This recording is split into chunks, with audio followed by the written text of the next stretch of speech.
That night, I couldn't sleep. I lay on my bed staring at the ceiling, hearing the faint hum of the fan above me. Every sound in the house felt amplified. The creak of the floorboards, the closing of a door, the distant hum of traffic.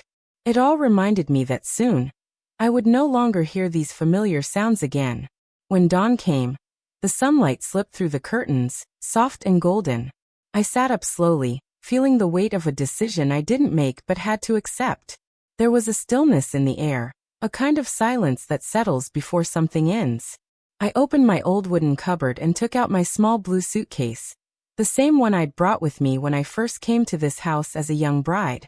It was worn out now, the handle slightly loose, but it still carried the scent of years gone by. I began folding my clothes carefully. The light cotton saris I'd worn every day, the warm shawl Rashid had given me one winter long ago, the one I always kept near my bed. As I folded it, I felt my hands tremble slightly. That shawl had comforted me through nights of loneliness after Rashid passed away, through fevers, through winters when Adil was little, and we'd both huddle under it to stay warm. Now I was packing it away as if it were just another piece of cloth. The sound of the suitcase zipper echoed softly in the quiet room. It felt final, like a chapter closing. I sat on the edge of the bed for a moment, staring at the half-packed suitcase. There were tears at the corners of my eyes, but I blinked them away. Crying wouldn't change anything. If this was what they wanted, peace, space, a new beginning, then I had to let them have it. In the kitchen, I heard Sadia's voice. She was speaking to someone on the phone, probably her mother. Yes, Amy, she's leaving tomorrow. Adil will drop her at her sister's place. Yes, she agreed calmly. I'm relieved. Her tone was light, almost content. I felt something inside me sink. Relieved, that was the word she used. My leaving was her peace. I took a deep breath and walked to the kitchen doorway. She turned, slightly startled. Amy, I was just making tea. Would you like some? I smiled gently. No, Beta. I've already had some. There was a pause, heavy, awkward, but polite. She looked away first, pretending to check the stove. I turned back to my room and sat quietly by the window. From there I could see the small garden outside, the one I had planted years ago. The marigolds were in bloom, their orange petals glowing in the sunlight. Adil used to play there when he was little, chasing butterflies and laughing until his cheeks turned pink. I could still see that little boy in my mind. The one who used to run to me when he scraped his knee, who used to say, Amy, you're my best friend.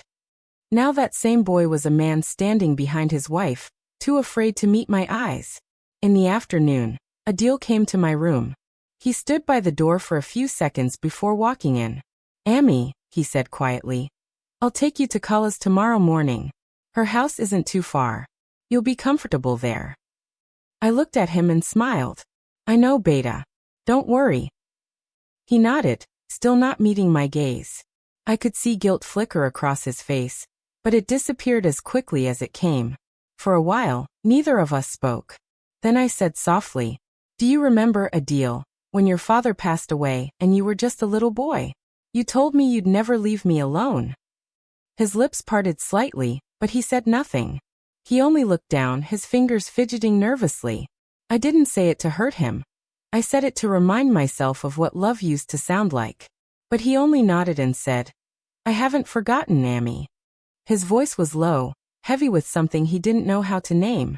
When he left, I looked around the room again. The photographs, the books, the faded curtains. Everything seemed to whisper goodbye. That evening, as I prepared my final meal in that kitchen, I moved slowly, almost reverently. The utensils clinked softly, the aroma of lentils filled the air. Sadia came in once, hesitated, then said, Amy, please don't trouble yourself. I'll order dinner tonight.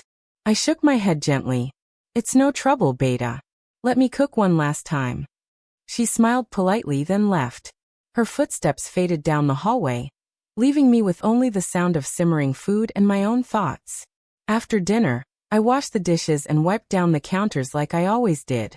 Every action felt heavier, as if I were erasing my presence from the house. When I finished, I stood in the doorway of the kitchen, taking one last look. It had been my kingdom once, the place where I'd laughed, prayed, and waited for my son to come home. Now it was just another room I was leaving behind. That night, I sat beside my suitcase again, hands resting on my lap. Through the open window, I could hear faint laughter from the living room. Adil and Sadia talking softly. Their voices sounded happy, light-free. And I realized, they already felt my absence before I even left. The next morning came too soon. The sun was pale and quiet, and so was the house. I woke early, dressed in my simple shawl, and folded the blanket neatly on my bed. When I stepped into the hallway, I saw Adil waiting by the door, car keys in hand. Sadia stood beside him, her face calm, expression unreadable. "Ready, Amy?" he asked softly. I nodded. I glanced around once more, at the walls, the photos, the life I had built there. Then I smiled faintly. "Yes, Beta. I'm ready." Sadia stepped forward and touched my arm lightly. "Please don't take this the wrong way, Amy," she said. "It's just that you've done enough. You deserve rest." Her words were kind, but they carried finality. I placed my hand over hers and said gently, "You're right, Beta.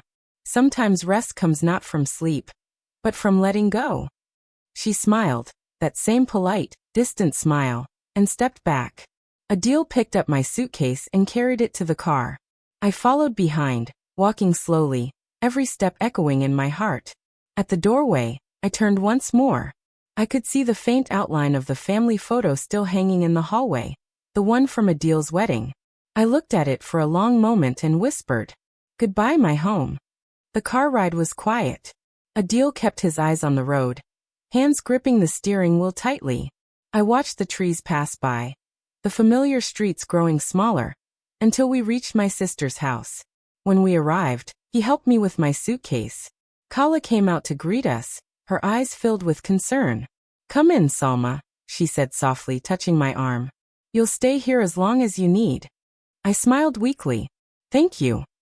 Adil stood awkwardly for a moment, then said, "Amy, call me if you need anything." I looked at him, really looked at him, one last time. There was love in his eyes, but it was buried under layers of guilt and confusion. I smiled gently. "Take care of yourself, Beta." He nodded, but didn't meet my gaze. When he turned and walked back to the car, I stood there, watching until the car disappeared down the road. The silence that followed was deafening. Inside, Kala guided me to a small guest room. I placed my suitcase on the floor and sat on the edge of the bed. For the first time in decades, I was in a house that wasn't mine. The air smelled different, the walls unfamiliar. That evening, I unpacked a few things, my clothes, my prayer mat, and finally the shawl.